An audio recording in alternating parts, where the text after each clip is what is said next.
The man was about to fall into a deep ice crevasse, but managed to grab a chunk of ice at the last second. His companion shouted for him to grab the sled, then commanded the sled dogs to pull with all their strength.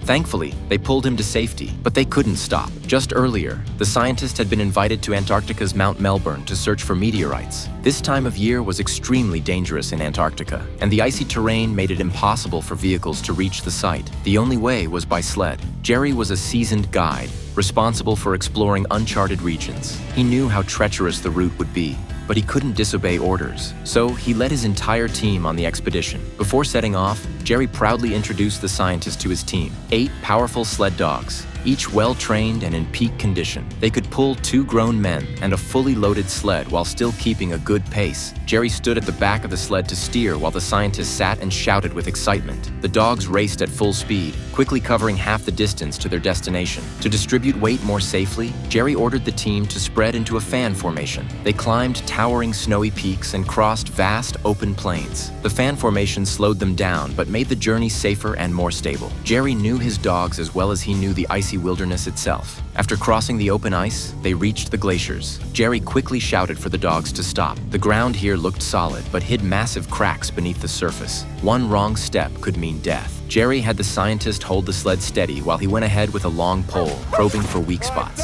Suddenly, the pole sank in easily. There was a huge crevasse below. Jerry immediately called for the team to turn around and take another route. Maya, the lead dog, understood and started pulling in the new direction. But just as they began turning, Max, the youngest dog, became overexcited and pulled the other way, throwing the entire team into chaos. The scientist nearly plummeted into the abyss, but with everyone working together, they finally pulled him back to safety. After a long and grueling journey, they finally reached Mount Melbourne. Buried under deep snow, it looked magnificent. They thought they could finally begin the search for meteorites, but then the weather suddenly turned. A massive blizzard was coming straight for them.